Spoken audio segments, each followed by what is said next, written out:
USAA knows dynamic duos can save the day, like superheroes and sidekicks or auto and home insurance. With USAA, you can bundle your auto and home and save up to 10%. Learn more and get a quote at usaa.com/bundle. Restrictions apply.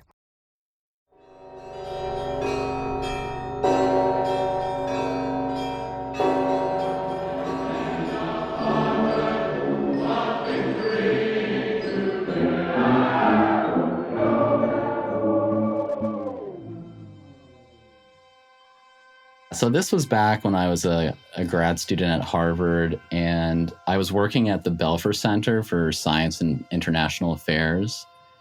And, that's at the Kennedy School of Government. The role of fossil fuel companies in academia had started to become a bigger issue. And this was around probably like 2015 or so. For instance, I think, when the journalism school at Columbia came out with the Exxon New investigation, or they started doing some work related to that, then Exxon responded by kind of threatening to take away their funding in so many words. And it just, people became more and more interested in who's funding these programs at universities, and is it fossil fuel companies? And what kind of pressure does that put on those academic programs to do one thing or another, or study one thing or another, or not to study something? This is Ben Fronta. He first told me this story back in 2017, and it's actually kind of what got me wondering about fossil fuel funding of social science programs at universities. That investigation he mentioned, Exxon New, was led by Columbia Journalism School graduates, and it found that Exxon had been using climate science to shape its own business plans for decades, but had simultaneously been hiding that science from the public.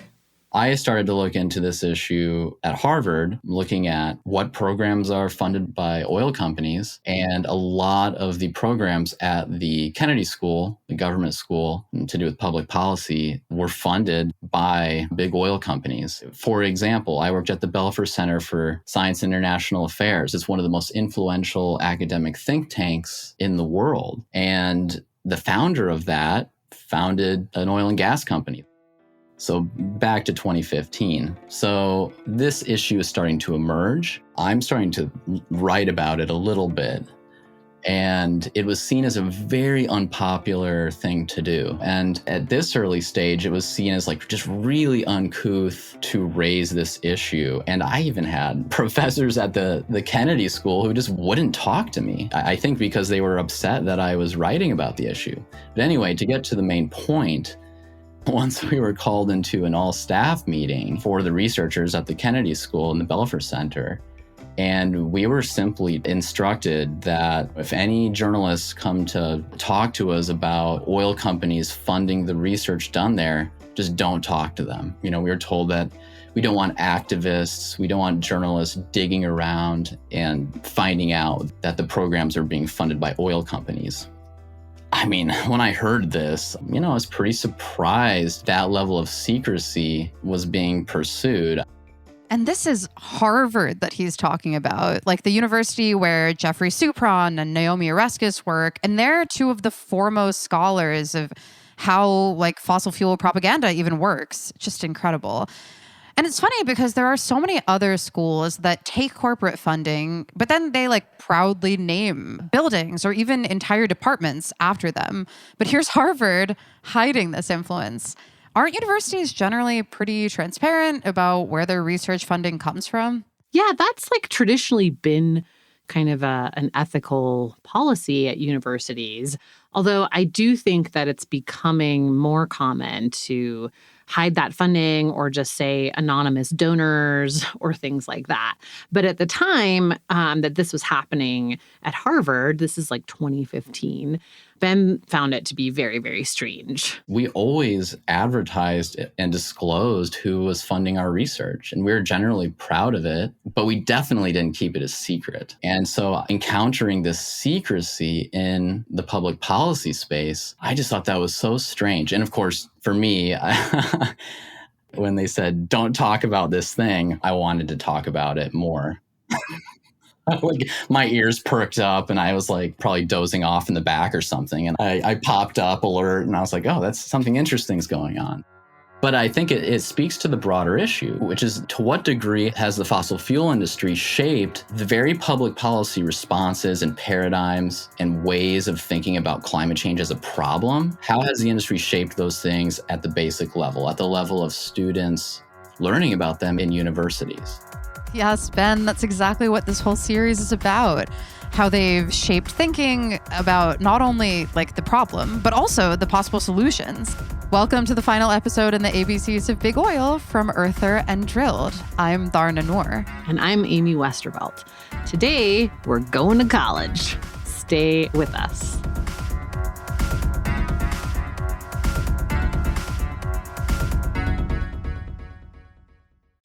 Hey, it's Paris. You know I love sparkly things, right? Like stars. Duh. And thanks to Hilton and AutoCamp, I just slept under them. Picture me, serving looks by the fire outside my luxurious Airstream, making s'mores with the kids, while a national park is our backdrop.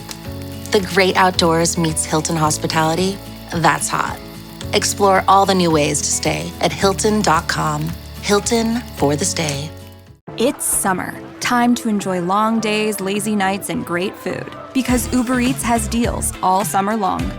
So, when hunger strikes, don't sweat it. Delicious deals are just a tap away on Uber Eats. Enjoy all your favorite grocery items delivered straight to you. Get ice cream, soda, and snacks from your favorite stores like Wegmans and CVS and make the most of every moment. Now that sounds like a good summer. Order now on Uber Eats. Terms apply. Product availability varies by region. See app for details. Our friends over at the New Republic have a podcast you should know about. It's called The Politics of Everything. It explores the intersection of culture, politics, and media in bi-weekly interviews with scholars and journalists. The show's hosts are TNR literary editor Laura Marsh and contributing editor Alex Perrine. On recent episodes, they have examined the Lyme vaccine that got away, the real deal on police who have claimed to overdose on fentanyl merely from handling the drug, and Mark Bittman's beef with capitalism. You can find The Politics of Everything wherever you get your favorite podcasts.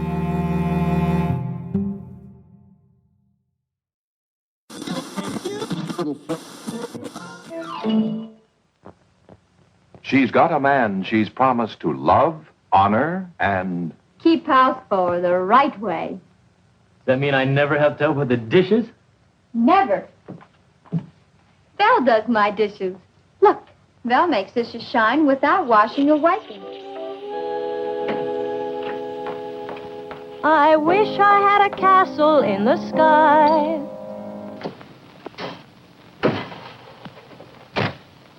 Away up high where bluebirds like to fly. A cozy little castle with 100 rooms or more.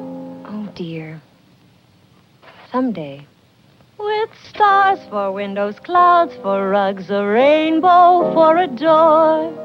I wish... I just wish I had a decent kitchen.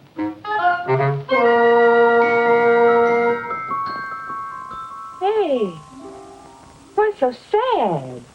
And this isn't the first time I've noticed it. Oh, nothing, really. Not very convincing, Jane girl. Whatever it is, I've got just the cure for it. There's a sensational sale going on at Watson's. A new hat would be the ideal tonic for you. I'm going down this afternoon for a small spree. How about coming with me? A lot of ads and TV and movies and stuff from the 50s kind of paint this picture of post-World War II Americans being just like so relieved that the war was over, that they embraced consumerism wholeheartedly. And all of that also gets wrapped up in like patriotism and nationalism too. But Amy, it seems like you actually found something recently that revealed what was kind of going on under all that, right? Yes, I found this archive in Wisconsin that held all of the old papers of one of Standard Oil's early PR guys. His name was Earl Newsom. He worked for Standard Oil of New Jersey, which is now ExxonMobil, from the late 1930s to the late 1960s. Either he or someone in his family donated like every single file from his business to the Wisconsin Historical Society archives, and there were dozens and dozens of boxes from his years at Standard. Okay, I've got a folder marked confidential here, so that's interesting. Let's see what's in it.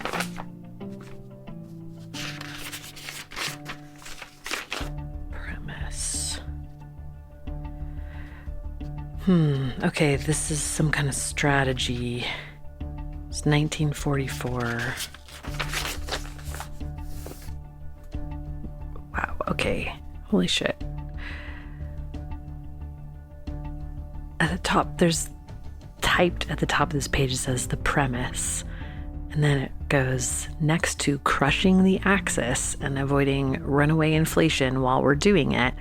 The most important problem confronting us is to keep the American people convinced of the intrinsic social and economic worth of the free enterprise system and of its superiority over statism, so that the people will be determined to remove unnecessary governmental controls and reestablish competitive, democratic, free enterprise capitalism when the war is won. I found this plan from 1944, so the year that World War II was ending. This plan goes on to lay out how various companies and industries can coordinate their pro-free enterprise campaigns without seeming like they're coordinating. And of course, without using the words free enterprise. There's even a whole bit about how they're not going to use the U.S. Chamber of Commerce or the National Association of Manufacturers because, everyone knows they're just shills for business. And again, this is from 1944. So let me just make sure I've got this straight. Americans got too used to the idea that the government could actually maybe, do a pretty good job of taking care of them and making society work. And that was bad for business because if people started thinking that the state should be involved in their lives, then that means, regulation and maybe even a slippery slope to communism. Exactly. And the reason this really blew my mind is that I happened to read this 1944 strategy document the same day that I read all the stuff from Frank Abrams on why Standard should invest in universities. So you might remember that name from the first episode of this series. Abrams was a VP at Standard Oil of New Jersey during this same time period. And by the early 50s, he was leading the company's university investments and encouraging other companies and industries to do the same, precisely to push this exact idea that government intervention is bad, that free enterprise is what keeps America free. He was also really big on the idea that companies needed to support private universities or else the only ones left would be government funded. Oh no, communist universities. But yeah, it totally makes sense that they'd be donating to more private universities, although just to be clear, corporations definitely donate massive amounts of money to public universities too. A lot of what this points to is that it really wasn't so much that companies were actually concerned about American people becoming too independent. It's not about the independence of American people. That's not what scares them. It's really that they wanted the American public to be dependent, sure, but on them, not on the government. That's right. That's right. So today, American companies provide a little over 13% of the funding for universities, which is a pretty large percentage of the money that, is funding all kinds of research in the country. Another 13.5% comes from this nebulous other organizations category, which is mostly what are called donor-advised funds. And to give you some indication of what those generally are, Donors Trust, the pot of money that the Kochs use to fund all kinds of stuff from right-wing legislation farm ALEC to news networks that publish free market propaganda to climate-denying university centers. It's a donor-advised fund. So this means that, there's a fair bit of kind of hidden corporate money also going into universities. The rest is pretty evenly split between foundations and high net worth individuals. There's like this whole idea right now of like the liberal elite trope of universities. But all this talk of conservative, right-wing, like pro-business ideas being muzzled, kind of seems like totally misguided. I mean, it sure seems like the conservative agenda at school is alive and well and flush with cash, too. Yeah, that's right. And that's really important because when we looked into what oil companies and the people who love them were funding at universities, especially when we looked outside of the scientific sphere, a lot was economics. So, for example, there's this organization called the National Bureau of Economic Research, which, sounds like a totally neutral government agency, right? Totally. Yeah, I think for years I thought that it was like a really boring federal agency, but it's not. It's not. It's a private nonprofit research organization. That's right. And it claims to be nonpartisan, and it has all of these statements on its website about how it avoids conflict of interest and things like that.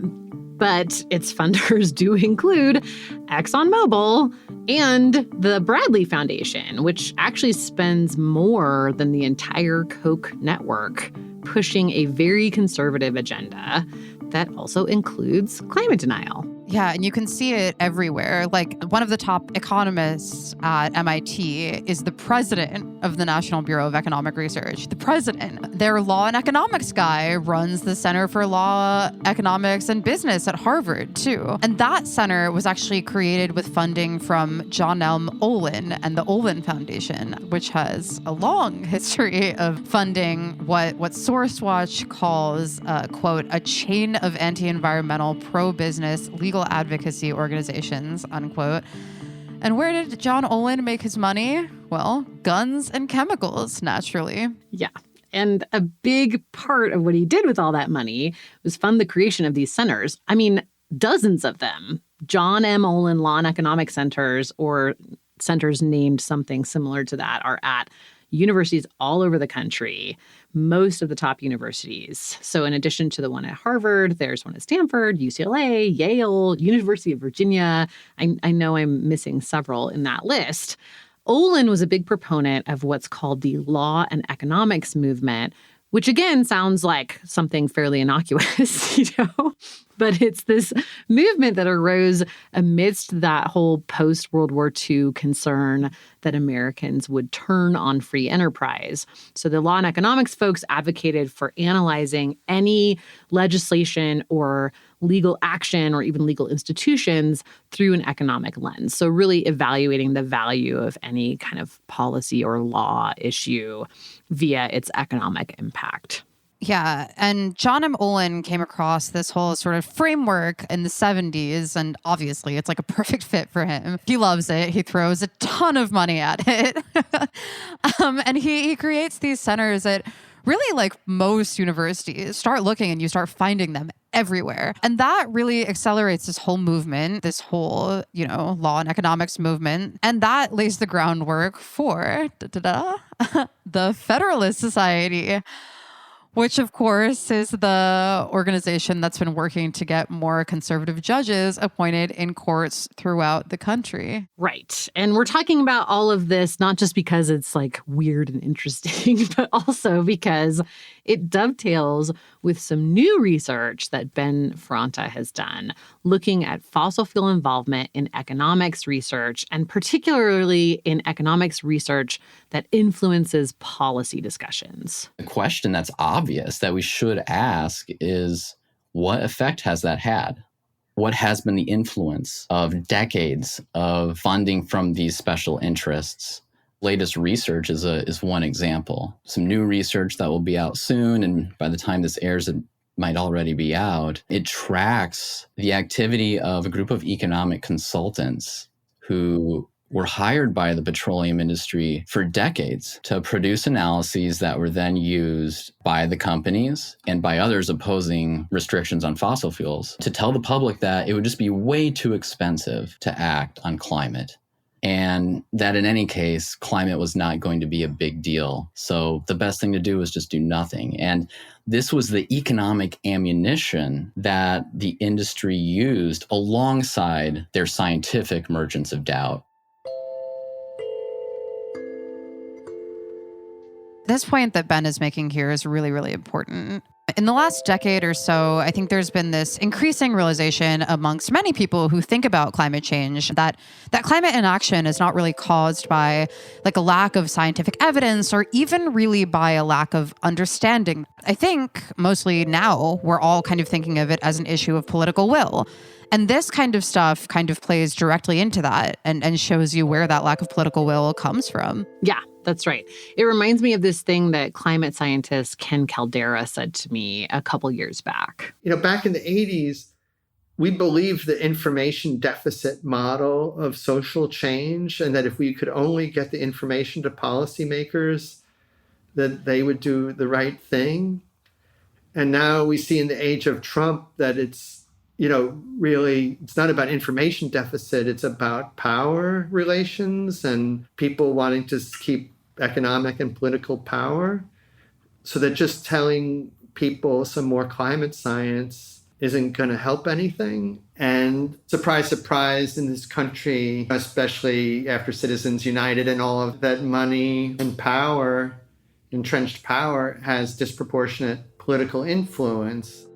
I don't understand how social change happens when it challenges the interests of a well-entrenched and powerful minority. And it seems to me that that's the central question of how that happens. And it's not climate science, it's political strategy. I have no idea what the right answer is, but I'd like to know. Right. And if that wealthy and powerful minority is also funding a bunch of economics and law and public policy programs, for instance, all of those ideas get even more entrenched. It's like this self-perpetuating loop where you have the research that keeps justifying the policy, and the companies and the billionaires and the think tanks keep funding the research, and that keeps going back into the policy. Yes, totally. And I should note here that Caldera himself might be getting a bird's eye view of that because he's kind of like Bill Gates's guy on climate research at the moment. But I want to be clear here that a lot of researchers who get funding one way or another from fossil fuel companies or from people or organizations that are friendly to the industry are not necessarily directly compromised. It doesn't look like, some Exxon executive like showing up in their lab and telling them what to research. I understandably get a little defensive about this, and we're not trying to say that anyone at any of these many, many universities is, ethically compromised in some kind of personal way. We're talking about a systemic issue here, not any one institution or academic. And then, the other problem is that there's not really like a bunch of funding waiting around if all of the fossil fuel or other industry funding goes away. Yeah, exactly. Where are you going to get the rest of that funding if it goes away? What's there to fill the gap? Most academic researchers aren't like these few economists that Ben Fronta found, but there's some who are really pretty specifically and strategically carrying water for the industry.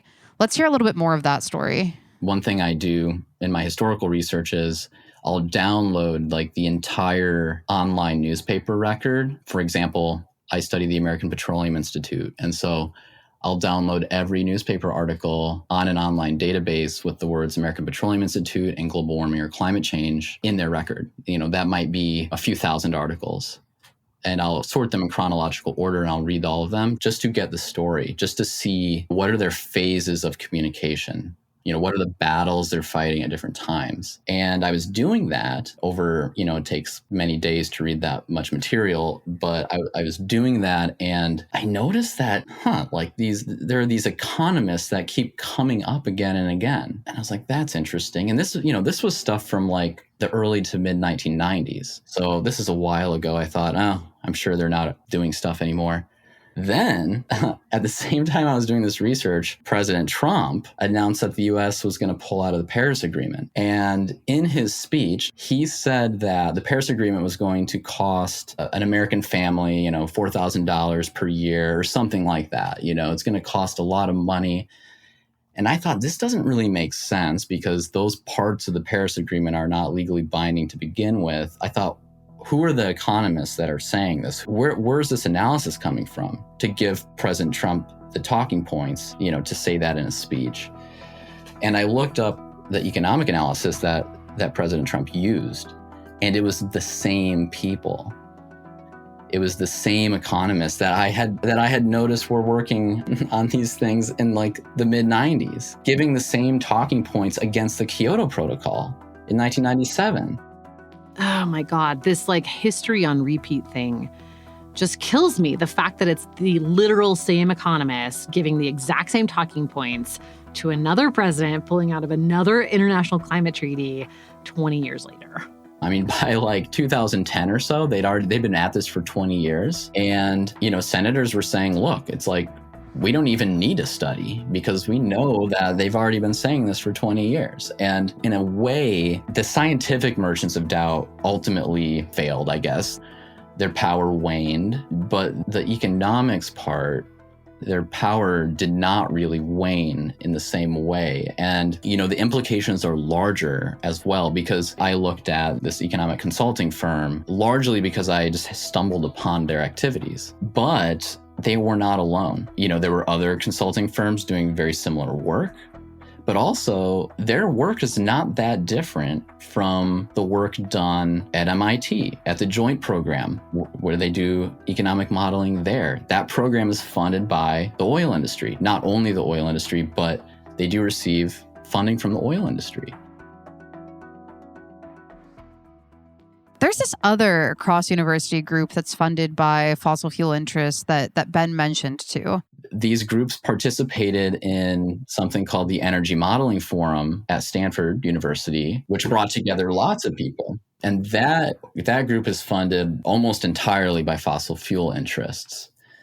So there's the consulting part, then there's the academic environmental economics part, and the industry is involved with both in terms of their funding. And, I think at the end of the day, the question is, where does this leave us? Like, is the analysis wrong? First of all, is a good question to ask. Okay, what if it's actually right? Now, one of the nice things about this study was that one of these economists was willing to talk to me and honestly share his perspective and experiences. And we talked about the limitations of their models. And their models were essentially based on assumptions that have become mainstream in American economics, like the economy performs optimally without intervention and so on. These are unscientific concepts that, because they can't be tested, of course, but it's just taken as an article of faith that if somebody has to do something that they're not already doing, it must be suboptimal. It's a circular reasoning type of logic. Then there are assumptions built into the model about how expensive clean energy is going to be, and it's assumed to be expensive like forever, like really expensive, and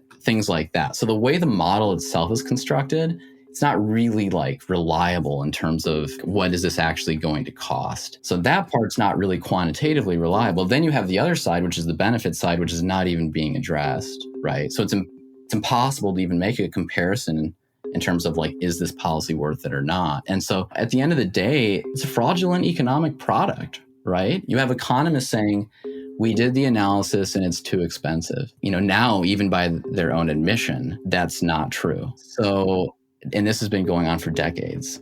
So now the question is, what do we do about this? This is kind of the question across the board, really. We've laid out in these 4 episodes how much the industry invests in schools, from elementary schools on through universities. But it's important to note that though the oil industry has different strategies for getting into each level of education, it's not like any of this stuff is unrelated. Yeah. And also, even though the oil industry is sort of pushing this idea that the reign of the free market is what we need and, pushing the virtues of limiting governance, the public sector is actually helping them with this whole scheme.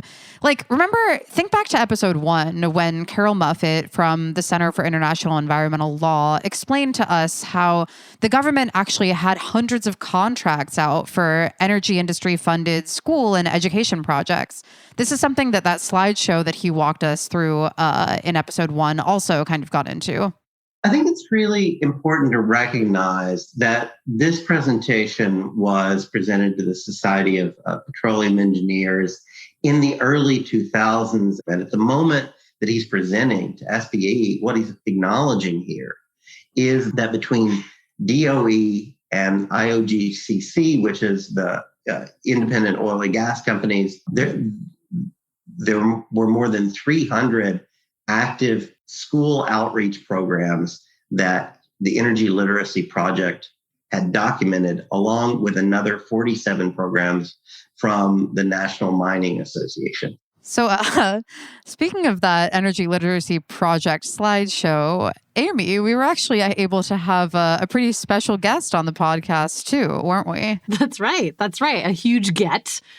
We got to speak with John Tobin of the Energy Literacy Project. He's still around. Who made the slideshow. That's right. He made that slideshow back in the early 2000s. He's a longtime, well-known industry consultant, and he explained to us that he's working on a new initiative to create university curricula with funding from the oil and gas industry and an emphasis on helping to sort of train university students to deal with the big problems facing the energy industry. The emphasis on this is not just the technological or narrow expertise that the different universities have in their various classes, but putting it together in terms of something that can actually turn into a real program. And that brings some of the business, the economics, the political science, the social sciences into the picture before whatever they're going to present as their solution can mean anything. The decision maker wants to know, how is this going to work? Can I justify this to my shareholders or my stakeholders or whatever? What's at stake here? How much, if you'll excuse my French, is my butt exposed on this deal? Because it's personal. One of the things that when I present in these sort of sessions talking about the business decision process, try to make sure that everybody understands that whatever you're going to be forecasting here is wrong. You just hope it's within the range of what you're talking about, of what actually happened. And there's a difference between admitting to the uncertainty in if you had to be considering the price of oil. Right. And risk is personal. It's what the decision maker looks at that uncertainty and says, is this a risk I can take? So it's kind of a capstone or wrapping these things together in terms of how to apply. If you were a petroleum engineer who was looking at this sort of thing, how do you apply that so that somebody can make a sound, well-reasoned decision about whether to go ahead with the project?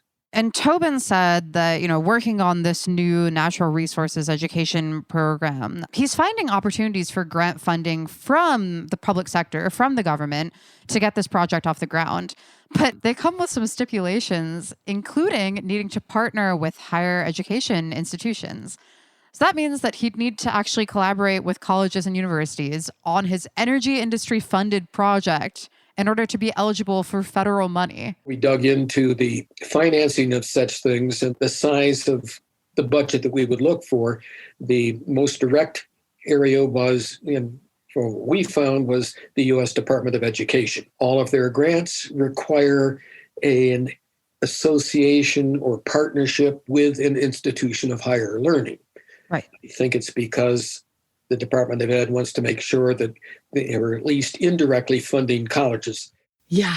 Wow. So, at this point, what we've found over the course of kind of researching this series is that schools across the board are pretty dependent on either, free materials from industry sources, or in the case of universities, on funding from corporations. So it kind of makes you wonder, is it even possible at this point to remove this influence without losing the financial support for universities? Exactly. It's a really tough problem to solve, how you keep education stable without all of that money. But there are definitely people working on creating real climate education and kicking the fossil fuel industry out of schools. And we're going to bring you all of those silver linings in an extra bonus episode. So come back for that.